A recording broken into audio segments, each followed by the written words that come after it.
नमस्कार दोस्तों, आपका स्वागत है। आज हम एक बात करने वाले हैं कि एक मैंने हाल ही में एक कहानी सुनी थी। वो कहानी कितनी सच है, सच पे आधारित थी या फिर ऐसे ही लिखी गई थी, मुझे नहीं पता। लेकिन ऐसी कहानियाँ या फिर ऐसी घटनाएँ बहुत बार होती है। वो कहानी आपको सुनने के बाद आपको भी लगेगा कि हाँ, ऐसी चीज़ें बहुत बार होती है। हाँ, सेम ऐसी नहीं होती, लेकिन बहुत बार ऐसी सिमिलर इससे चीज़ें हो सकती है। ये दो इंसानों की कहानी है। दो एक दूसरे से जो प्यार करते थे, ऐसे एक लड़का और एक लड़की की।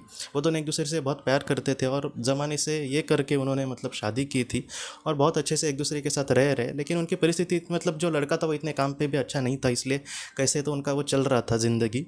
और बाद में जैसे आर्मी में भर्ती वगैरह होती है तो ये उसकी परीक्षा वगैरह देता था और उसके बाद उसकी आर्मी में भर्ती हो गई। तो बहुत ही खुशी से अभी वो जी रहे हैं। हाँ, वो घर से तो बाहर ही रहता था, लेकिन आज पहले से वो खुश थे और दोनों की ज़िंदगी एक अच्छी अच्छे से चल रही थी। 1-2 साल बहुत अच्छे गए। आर्थिक परिस्थिति जो बुरी थी वो अब अच्छी हो गई है। हस्बैंड वाइफ बहुत ही अच्छे से रह रहे। लेकिन एक बार क्या हुआ दोस्तों, एक युद्ध में वो जो इंसान था उसका जो एक पैर जो है वो एक पैर से अपाहिज हो गया और उसका जो चलना वगैरह था वो व्हील चेयर पर ही होता था। और जब इसके वाइफ को पता चला कि उसके साथ ऐसे हुआ है, बाद में उसको घर ही भेज दिया गया। और बाद में पैसे से तो ठीक ठाक था सब, लेकिन फिर भी आप सोचिए कि उसकी ज़िंदगी का क्या बोले ना ऐसे दुख का। तो इस तरीके से वो जो इंसान था उसको बार बार यही लग रहा था कि मैं अपने वाइफ को कैसे इस तरीके से रखूँ, या फिर वो मेरे साथ जी रहे, उसको कैसे, उसको भी बुरा लग रहा होगा कि आज उसके पति के साथ ये क्या हो रहा है। तो इस तरीके से वो बहुत ही उसको बुरा लगता था। और वो एक दिन जैसे खून के आंसू हम रोते हैं, वैसे उसको बहुत बुरा लगा कि मैंने इसकी भी शायद ज़िंदगी बर्बाद की।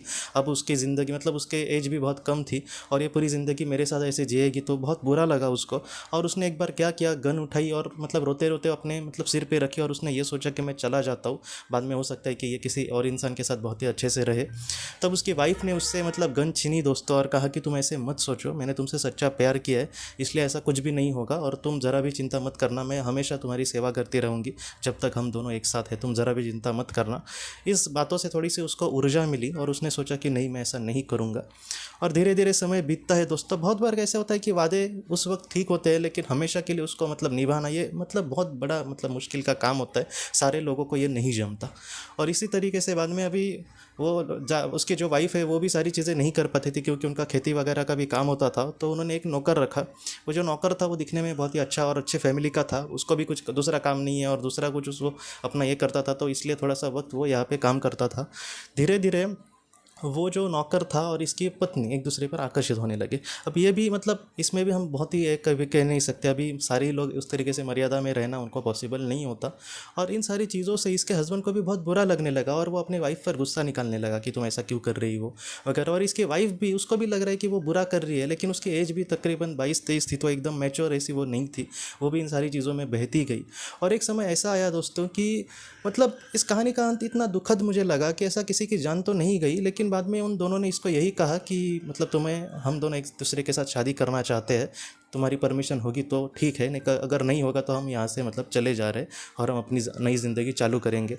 तो वो जो अपाहिज इंसान था उसको बहुत बुरा लगा इन सारी चीज़ों से और उसने कहा कि हाँ, मैं तुम्हें कब तक रोकूँ, और उसने कहा कि तुम चले जाना। तो इस तरीके से आप सोचिए, जो कहानी है मुझे इतना बुरा लगा इन सारी चीज़ों को देख कर कि यहाँ पे मैं कह भी नहीं सकता कि इसकी गलती है, उसकी गलतियाँ। उसके वाइफ अगर मर्यादा में रहती या फिर अपना वो वचन निभाती तो अच्छा होता, लेकिन फिर भी अगर देखा जाए तो उसने अपनी ज़िंदगी के बारे में सोचा तो उसने भी कुछ बुरा ही सोचा, ऐसा हम नहीं कह सकते। तो क्या बोले ना, लेकिन इस इंसान को जिसने किसी के साथ प्यार किया, जिसकी कोई गलती भी नहीं थी कि वो अपाहिज बना, आज मुझे भी उसे भी पता है कि ये इंसान उसको बहुत ही अच्छे से रह सकता है और वो भी उसके साथ खुश रह सकती है। लेकिन बोलते हैं ना कि इन सारी चीज़ों से मुझे बहुत दुख लगा। लेकिन ये जो कहानी है सिर्फ नेगेटिविटी का इसका लेना नहीं, बल्कि मुझे लगता है कि एक जीवन का सबक ये हमें सिखाती है या फिर जीवन को दिखाती है कि किस तरीके से वाकया हो सकते हैं। हमारे भी जीवन में बहुत बार ऐसी चीज़ें होती है कि सब कुछ बुरा ही हो रहा है, ऐसी कुछ हमारे से हमसे कुछ बातें हो जाती है जहाँ पर हमारी कोई भी गलती नहीं, लेकिन हमारे सामने ऐसे पल आकर हमें बहुत दुख देते हैं या फिर समाज के ताने भी हमें सहने पड़ते हैं, हमारी कोई भी गलती ना होते हुए भी।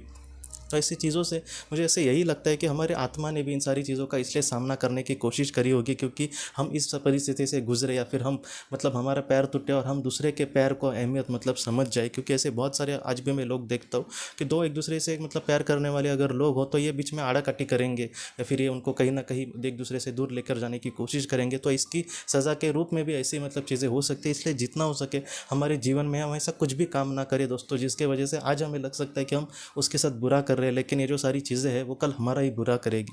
तो ये जो कहानी है कहीं ना कहीं हमें यही सिखाती है कि जितना हो सके हम अच्छा इंसान बन के अपने लाइफ में जिए। हमारे साथ आगे क्या होगा हमें नहीं पता, लेकिन जितना हो सके अगर हम अच्छा कर्म करेंगे तो आत्मलोक में तो कम से कम हम बहुत ही उच्च गति को जा सकते हैं। और एक ऐसा समय ज़रूर आएगा दोस्तों कि इन सारी चीज़ों से, जैसे मैं बहुत बार यही सोचता हूँ कि इंसान को कुछ मतलब बोलते हैं ना, कुछ इच्छा या फिर उसकी ज़रूरत ही कुछ ना हो, तो ऐसे वक्त में अगर वो उसको चीज़ मिले या फिर ना मिले या फिर मिलकर छिन जाए तो ऐसे वक्त में उसको बुरा भी नहीं लगेगा। तो यही मैं हमेशा प्रार्थना करता हूँ कि ऐसे कोई चीज़ ही ना हो जिसका उस मतलब अभिलाषा हो उसको मिले।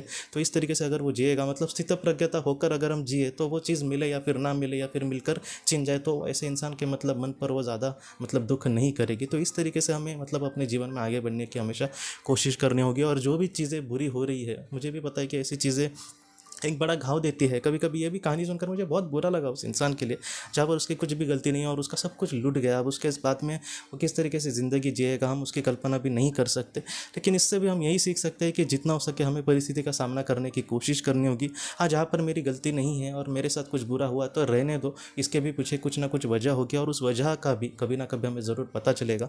लेकिन ऐसे समय में भी अपने आप को संभालना और जीवन में आगे बढ़ना ये हर एक इंसान का परम कर्तव्य है और उसकी आत्मा भी उसके लिए यही चाहेगी दोस्तों। तो दोस्तों, हम अपने अगले वीडियो में किसी नए विषय को लेकर मिलेंगे। तब तक आप अपना अपने परिवार का ख्याल रखना। आपका बहुत बहुत धन्यवाद। ज़िंदगी की रोशनी ये एक कंसल्टेंसी है जो ऐसे लोगों को मदद करने की कोशिश करती है जिन्होंने किसी अपने को खोया है या फिर जो लोग अपने जीवन में बहुत ही ज़्यादा दुखी है। जो लोग इस संस्था के साथ जुड़ते हैं उन्हें पास्ट लाइफ रिग्रेशन की ऑडियोज़ भेजी जाएगी, जिससे घर बैठे वह पास्ट लाइफ रिग्रेशन का अभ्यास कर सकते हैं। और उन्हें 5 मेडिटेशन ध्यान की भी ऑडियोज़ भेजी जाएगी और इसके साथ साथ उन्हें PDF किताबें भेजी जाएंगी जो हिंदी और अंग्रेज़ी में है, जो मोबाइल पर या फिर लैपटॉप पर आप उसे पढ़ सकते हैं। और 10 ऑडियो बुक्स भी आपको भेजी जाएंगी। तो दोस्तों, अगर आप इस संस्था के साथ जुड़ना चाहते हैं तो कृपया इस नंबर पे व्हाट्सएप मैसेज करें। आपका बहुत बहुत धन्यवाद।